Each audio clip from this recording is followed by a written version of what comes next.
This is a situation room. It's Kenya's biggest conversation. In the room this morning, my name is Eric Latif. We have Dr. Mercy Korir Ndu Oko. And now joining us on the line is the Cabinet Secretary for the National Treasury and Planning, Ambassador Ukur Yatani. Good morning, sir.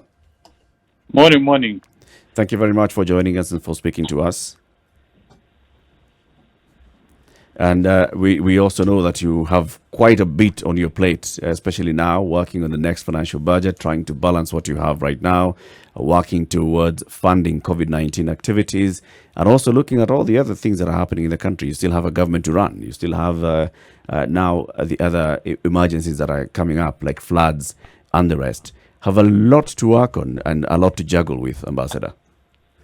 Sure. Now, let's get straight into what we are seeing in terms of dealing with COVID-19 and the COVID-19 pandemic. We know that you went into the Parliament the other day and you got some supplementary budget, so you're able to redirect some sources, some funds into addressing COVID-19 pandemic. And there are also assistance that's coming from other development partners and financial institutions like the IMF. If we just were to ask, and directly, how much money is it that the National Treasury has allocated to the fight against COVID-19? Thank you very much, and I want to appreciate the opportunity that you have given to me today to discuss and engage on a number of things that are currently quite topical to the Kenya, particularly the state of the economy and how to fight. We need to realize that, prior to COVID onset, we were working at Treasury, we were working on a fiscal consolidation plan to make sure that, we live within, the government lives within its means by reducing certain expenditures. At the same time, also growing our own source revenue with a view of trying to minimize on debt. That was our desire and that was our projection.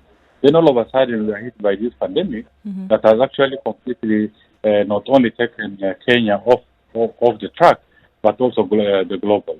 What have we seen? There's been a very serious drastic reduction of trade. Tourism has actually gone down. Transport sector is affected. Agriculture, because of low global demand for agricultural export, has gone down. Manufacturing and construction has also gone down. The financial services, because of lack of remittances from the diaspora, has also gone down. Cost of things have actually gone down.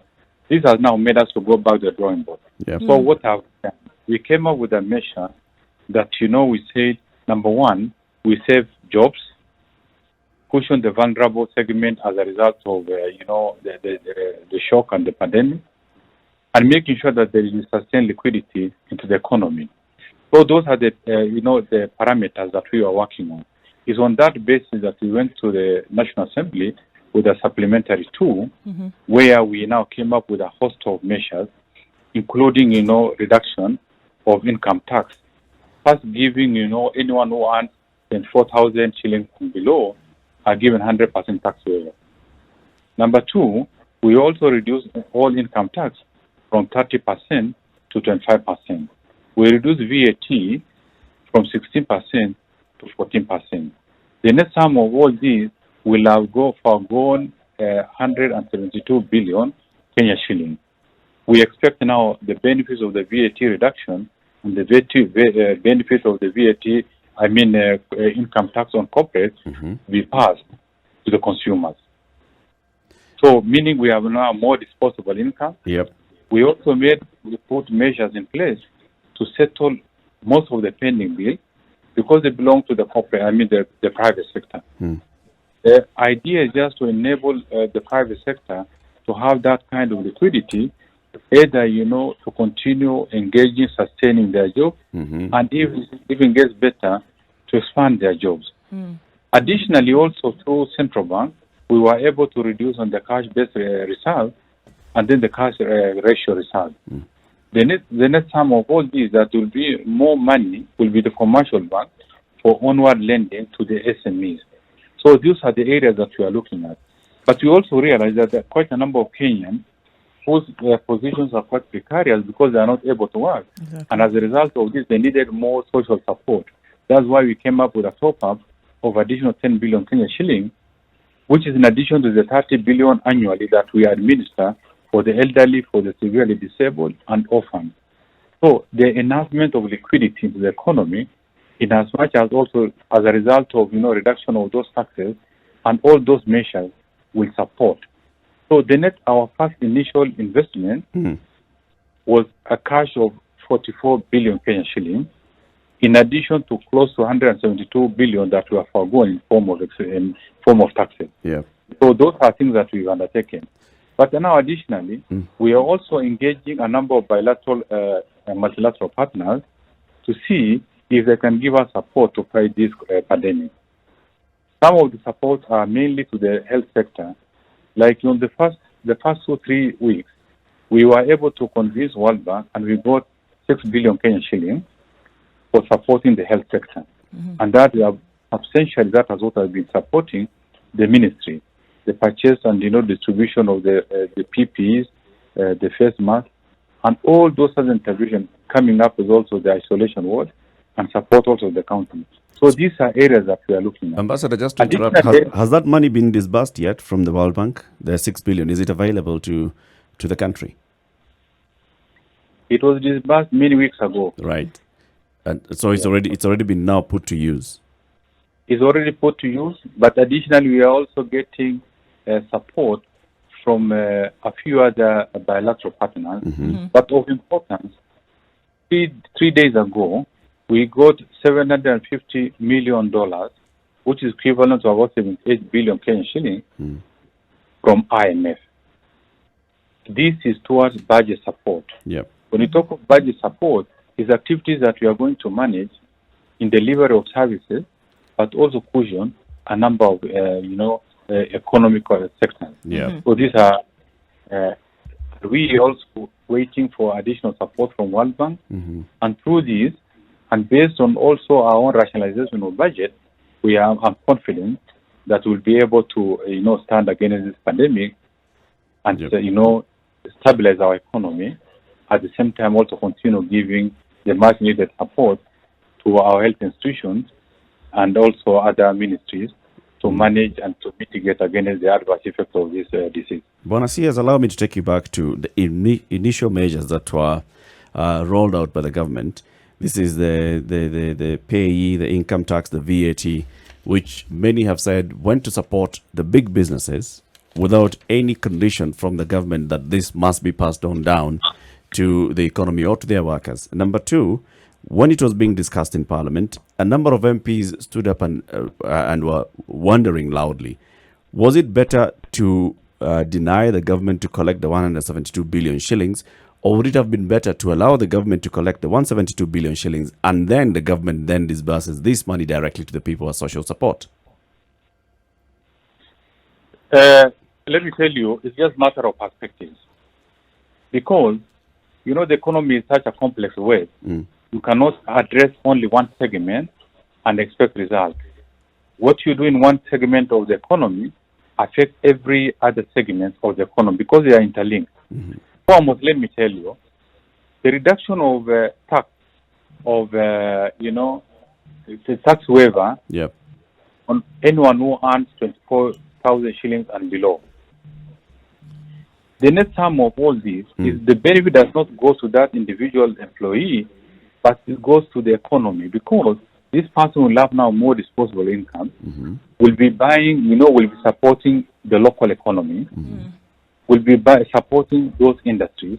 The industries will be supporting the employees. Instead of them now, because there are more demand, they will not be now laying off people. Okay. So the low level staff that you are referring to, it's that such a complex situation, and everybody will have a test of those benefits. Of the benefits. The VAT fund, the tax reduction, because the flow of money now, assuming now you invest a certain amount of money within a small area or span of a rural economy, each of the households in a way is going to benefit from this through increased demand, provision of services, through participation of more or less in social services. Our intention and the reason as to actually why we went for this tax reduction is that we had series of engagement with the private sector. we also looked at we are not only looking at, short-term measure, but because now, if we now close all those industries for the time being because of the challenge, now the revival steps, even the niche that will have had it in the region will have been lost. Yeah. So we have to sustain these industries for the time being, whether they make substantial money or not. We sustain them. We also negotiate with them not to lay off people by giving additional benefits. There's also danger of just giving free things every other time because they are not sustainable. Right. So it's in that arrangement that we are able to look at all those complex arrangements and the benefits, tax reduction benefits, will ultimately, not be short-term, but sustain the economy over a long period of time through, enabling the resilience of those in these industries, and so that people don't lose jobs. But then the other matter. Right. I mean, if I can go on, you speak of sustainability, and even before COVID, we saw a situation whereby Kenya's debt burden was actually something that was really being considered across board. Are you not worried moving forward, even as you do present a budget in the next few weeks? Are you not worried about the burden that this pushes on Kenya's debt even further with the support that has been received? Well, foremost, I think you also need to realize that we all live in this country, and we are fully aware of the circumstances that not only Kenya faces, but the entire world faces as a result of this shock. But as you said, I actually, in my opening remarks, I told you that the budget policy statement will be presented a few months to the National Assembly. Our theme was on fiscal consolidation process, by making sure that we become masters of our own destiny, by making sure that we grow our own revenue base, reduce on those expenditures that we can do without, so that we are going to have little to borrow. Not little to borrow, but also reduce on appetite for borrowing. And from your perspective, what are those things that we can do without? Meaning, like now, and of course, unfortunately, the problem has also brought other opportunities. Like true. now, all of us are using virtual meetings to attend conferences, to participate in a conference anywhere in the world. Yes. Do we need to send the kind of delegation that we've been sending to overseas? No. We can now take those things, from the comfort of our offices, participate in those meetings effectively. These are areas that we are looking at, expenditures that, we can forego by, not burdening wananchi, either through taxation or through borrowing. So a number of opportunities are also coming, and we're also trying to adjust. But we also need to realize that this is an extraordinary circumstance. Nobody planned for this kind of pandemic, not Kenya, not the world. But the shock is with us. How do we adapt, how we become resilient is very important. But one of the very important things that, for Kenya is that Kenya is a very diverse economy. Unlike, there are countries that depends almost close to 90% on tourism. What happens now, tourism has crashed all over the world. They are going to have more severe impact. Like Kenya is quite diverse. No single, our agricultural sector is doing very well. We are lucky that God has blessed us with enough rain, actually slightly above normal rain. We might have had an initial challenge of, flood, but overall, we are going to grow enough food and, handle the issue of food security. And then we also have other things, like our ICT sector is also quite vibrant. Our financial sector is quite vibrant. We may have suffered a bit on manufacturing and maybe more severely on tourism, but the balance of all the mix is going to give us that kind of resilience that we require, unlike other economies that, dependent on one or two sector, which now cannot cope. But overall, you also need to realize that the challenge we are facing is the challenge of the world. Tourism has gone down all over, transport sector has gone down, import has gone down, and now this also has given us a slight opportunity. Like now we are depending on industries for the production of the face masks, for the production of the PPEs. These are opportunities. And by all standards, our quality are very good. So our industries are also now trying to adopt to the current realities by now trying to focus within and getting their own inputs and also producing their own products and to be consumed by our own people. Can I jump in here, Bonasias? Now that you're actually talking about, how our local industries are responding and adapting to the COVID challenges, you're also being accused at the National Treasury that no sooner had they actually risen up to the challenge than you came in and you slapped some taxes. Some of the taxes that were, those zero rating on medical supplies, now you've brought in some tax. Let me tell you, from beginning, we are looking at not only one segment of the economy, but we are looking in the future. Kenyan tax expenditure. When I refer to tax expenditure, I refer to those tax incentives that include zero rating, that include, exemption and along other things. We spend about 6% of our GDP on those tax expenditures, while the global average is 2%. In 2018 alone, we forwent 535 billion in form of tax expenditures. This is not only sustainable because they have a negative effect of distorting the tax regime. Number two, we also realize that those benefits that we give to those particular industries, the benefits that are expected to be passed to the consumers are not passed as required. That quite a number of companies have been cheating. Therefore, they get huge profit as a result of the exemption.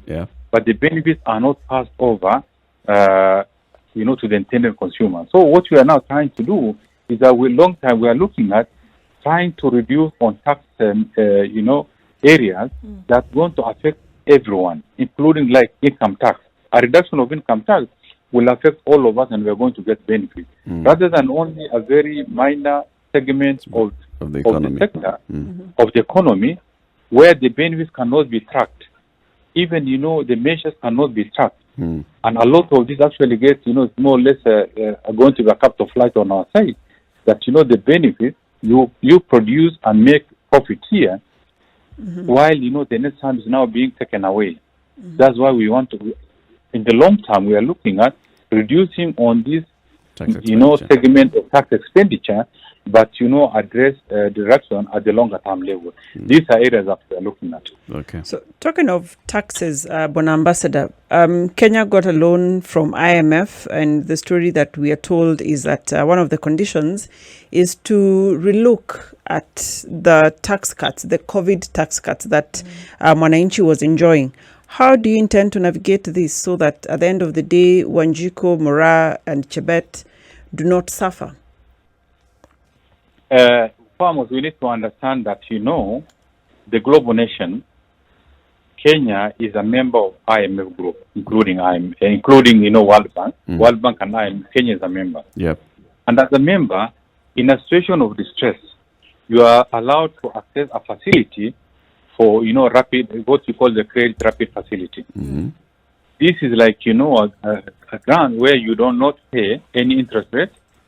You have over 5 years of grace period and 10 years of maturity.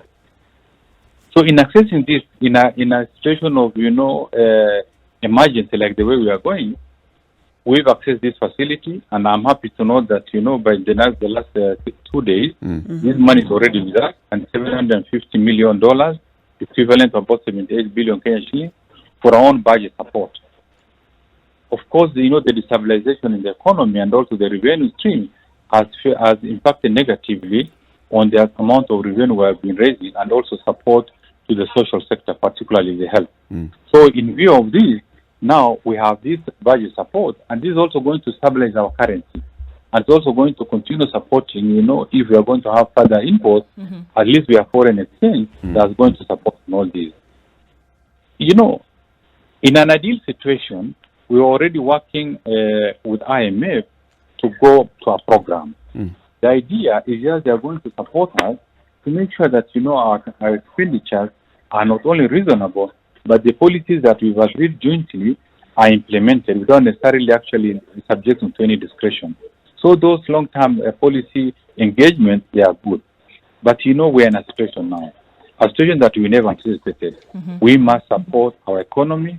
We must support our population, whether it's giving out money, whether it's giving incentives, so that, the vulnerable segment in our society do not suffer.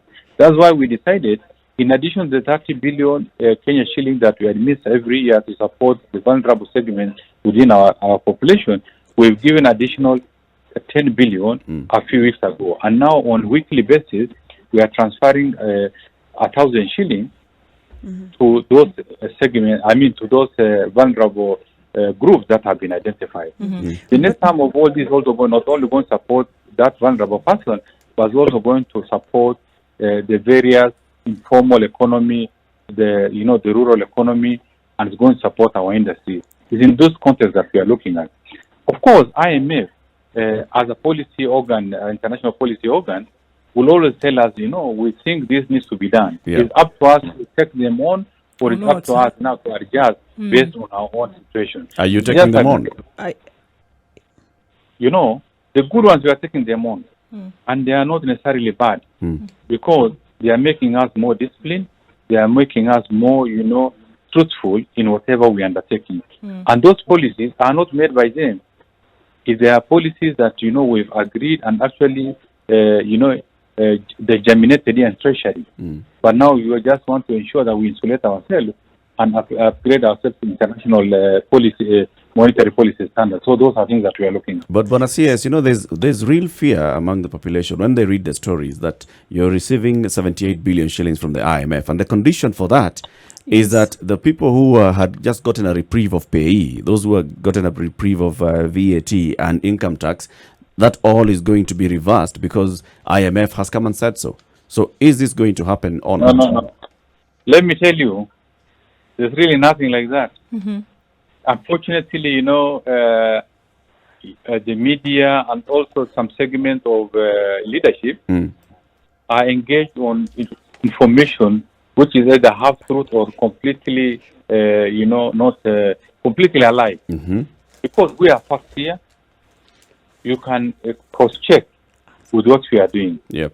This is actually, there's absolutely no conditions attached to this. Okay. I told you the budget support. Where we direct is up to us. How we are going to use it is up to us. Okay. It's not, it's not conditional loan. It's not conditional grant. Okay. It is just money given to us to manage our budget. And where we direct is up to us. And that's what we are saying. We are looking at, not only the health sector, but we're also looking at, the general population, the vulnerable. We are looking at the SMEs. We are looking at, making sure we facilitate the corporate world, so that they continue remaining afloat. Because we need these industries now, and we also need in the future. If we lose all our industries now, having an opportunity to come back, to start, reopening is going to be a big challenge. Because one, will have lost the market, we'll have lost, the needs that we've had. Our people will have lost jobs, there will be no demand, and it's going to be a serious crisis in the economy. That's what we are trying to make sure that we do not lose. Okay. We may reduce on production and we may suffer, to some extent, but we remain afloat, even if marginally. Okay. Now, as concerns remaining afloat, today we see reports, Bwana CS, that the Parliamentary Budget Office has flagged unexplained funds of 8 billion shillings allocated for projects, specifically road projects that have already been finished. Is this the case, and what could be the explanation for this? 10 years down the line after the completion of some of these projects, money is still being allocated for the payment of such. We need to be educated on government budget process. And it's quite unfortunate the way nation is reporting is quite not only, a truth, but also sensational. Realize that, a project completed today does not mean that, on completion, will have paid all the amount owed, by those companies. It's a process based on the fiscal space that we have. We pay over long, or sometimes even over a long period of time. Okay. We were lucky that, we have that space to do more, but also pay with enough, time between us. So what is in the budget is factual. What's in the budget is subject to every scrutiny. But to report things on the basis of ignorance is quite unfortunate. Whether by budget office or by the media, is not the case. So what is the case, CS, Bona CS? What is the case for all avoidance of doubt here? What is it? Are we saying that 10 years down the line, then some of these projects are still being paid for? Is that the real situation? Maybe we are looking at a time frame, which you have no idea. I am telling you, every project has its own timeline. Okay. The completion does not necessarily mean that on completion that you will have paid for every cent that's of the cost of the project. We might have completed the project, we start using the facility, but we are falling behind in terms of payment. Okay. And this is actually what is the case. Because quite a number of them, what is factored there could actually be, borrowing that we had done many years ago.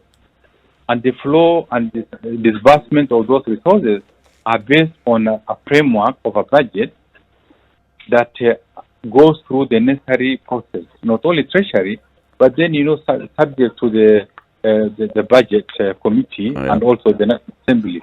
And it's on that basis that, National Assembly is going to interrogate us. And I was there yesterday. We had a very fantastic engagement, and we are going to be there also next week. And all these, whatever issues they have, are going to be asked, and they are going to get adequate answer. And then based on that, then we have the final document that will have the final approval. But, just flagging out something, based without any reference, without any reference to the position of Treasury is unfortunate. Unfortunately, for the last few days, the nation has been quite churning out some very sensational position, which is really completely out of reality.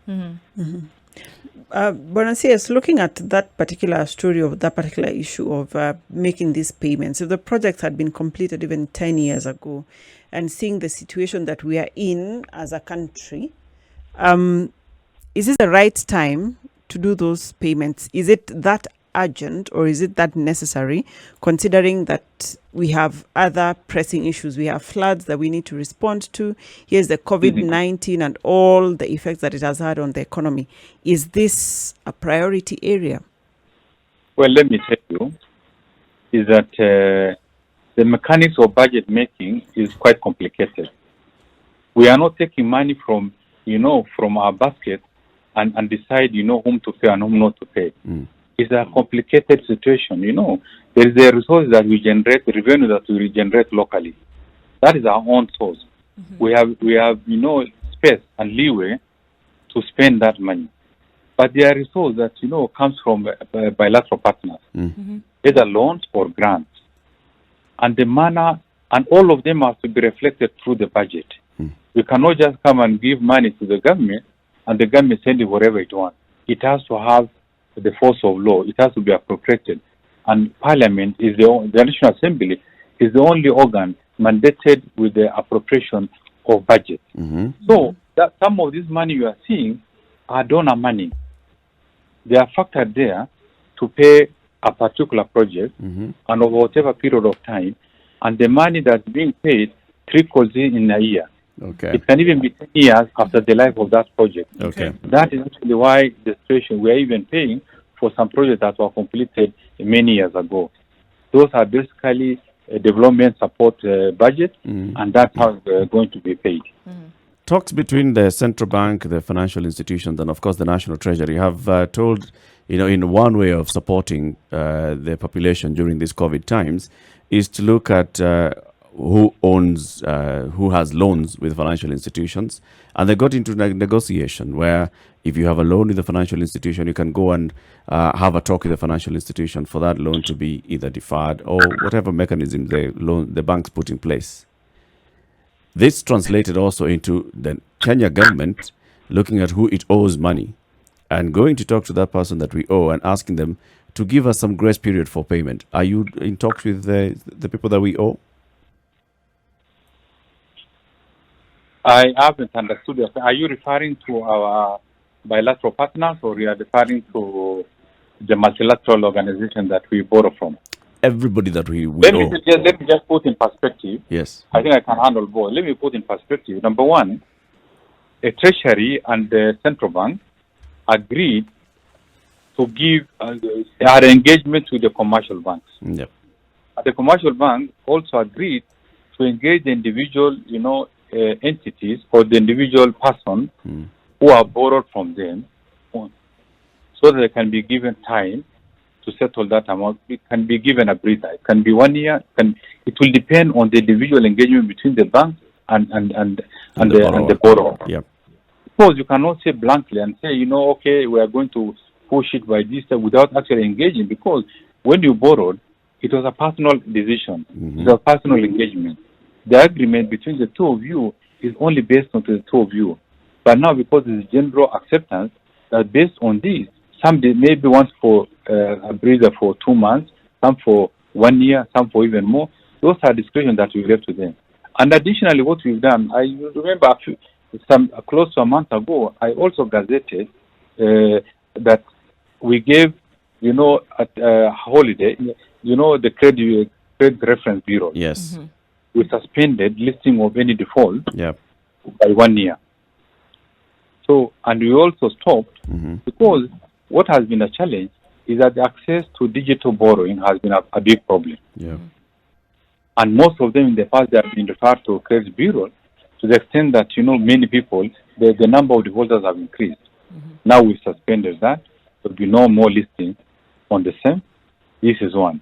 Number two, on all loan arrangements, because of that proclamation, then individuals and business entities can now engage the bank and make an agreement on whatever kind of space that they require. Yeah. But now, based on this internationally, the G20 a few weeks ago made a declaration, or there's a general acceptability that countries are given a debt moratorium for 7 months, up to this amount. Okay.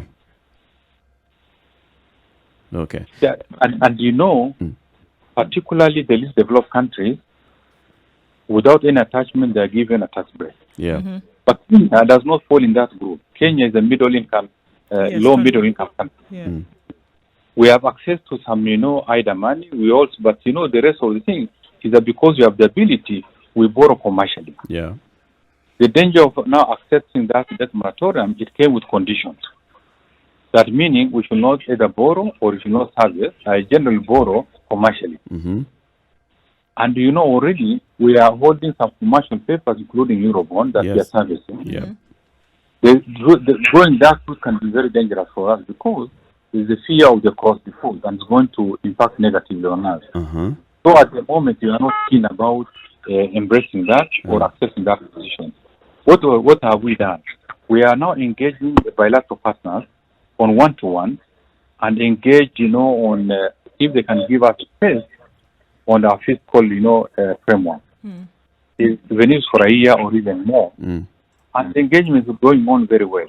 I cannot announce that, we've already gotten a break for a number of maybe a year or so for the time being, but our engagements with the diverse bilateral partners are on and very productive. And I'm confident that we are working towards that. Buenos Dias, you also spoke about what COVID is presenting as opportunities. For instance, you very well looked at now meetings are happening virtually. So even going forward, it could be a good opportunity for you to tighten the measures that going forward, meetings of an international nature will be reduced. Let's now also look at our other recurrent expenditure. Our high, the amount of money that we pay to staff, the money that we pay to staff. Is it about time that we look at that in terms of bootstrapping and saying that we reduce our wage bill in the public service? Now, I think we need to put this in context. The challenge of the pandemic has also brought some opportunities, as I said earlier. Our industries are coping, and now they are looking inwardly for sources of inputs and produce for the local consumption. Look at the case of masks.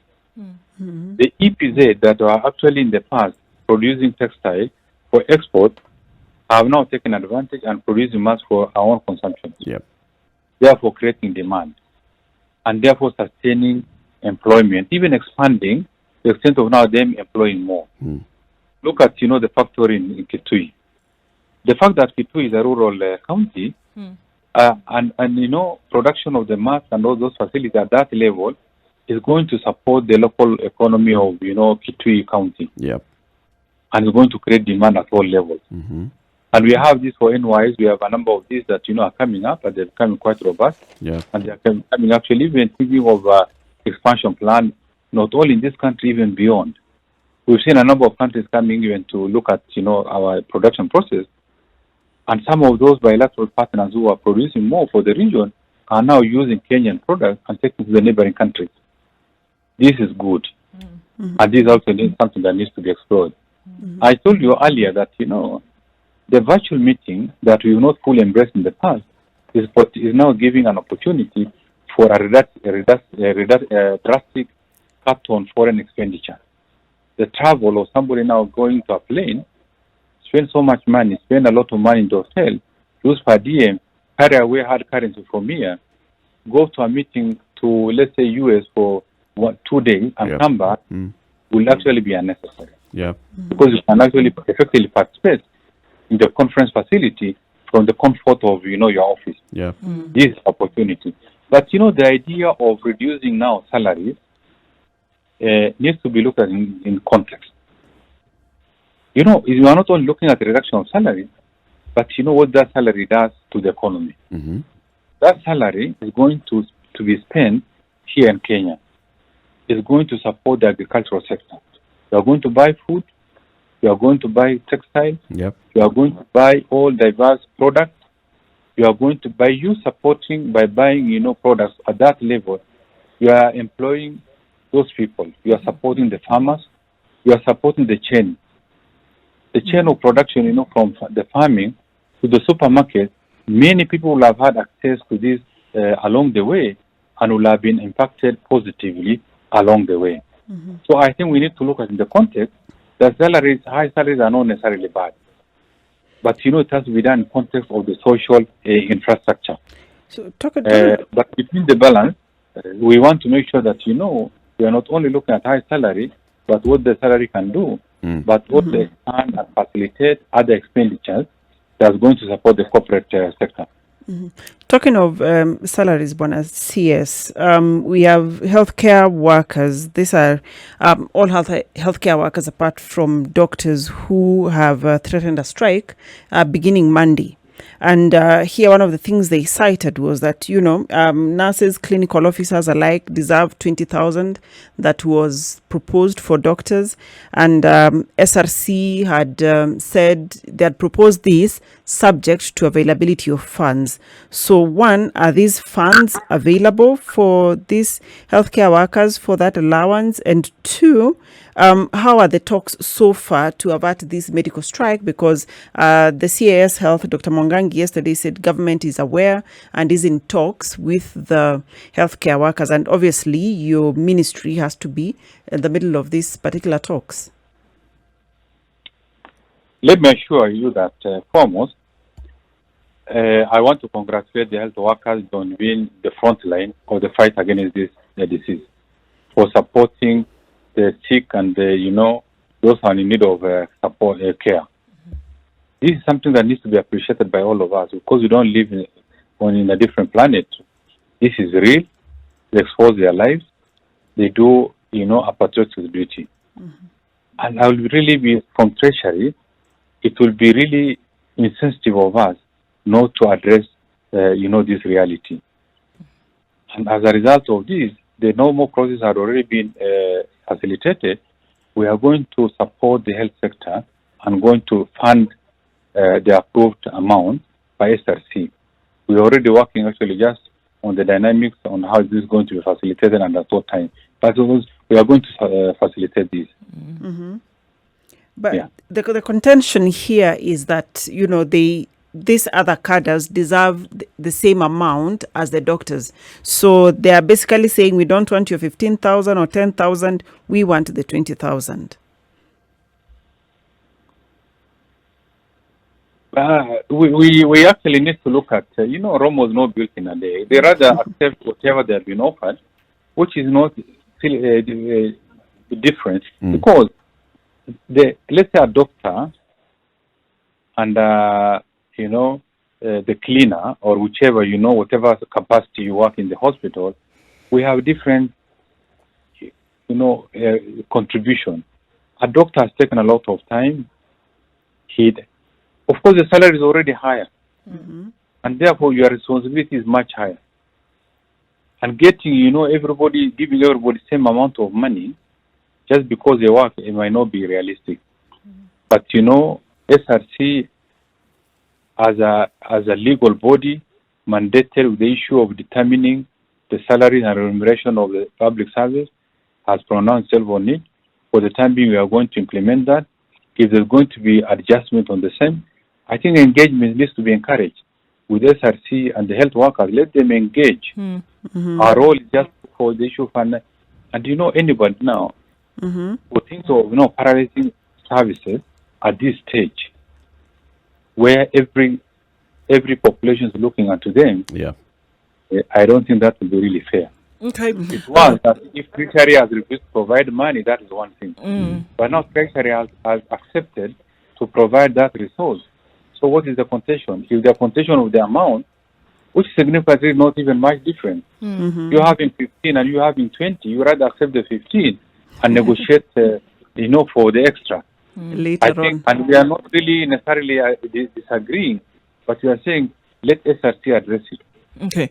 Bonasias, as I think we're wrapping up this in a short bit, but just questions concerning budget as we're looking 2020 and moving forward. Are you going to be able to make the budget for all intents and purposes of where you normally draw from? And with all that's currently happening in the country and in the world, will you be able to meet the numbers? 2.73 trillion. Well, a few months ago, we presented a budget policy statement that gave a projections of the revenue target, come up with the expenditure. At that time, we are not factored in the current challenge. When we realized this, 30th of April, we submitted a revised estimate for the revised revenue targets and also revised expenditure. And we have taken into consideration the prevailing situation, and we are optimistic based on that.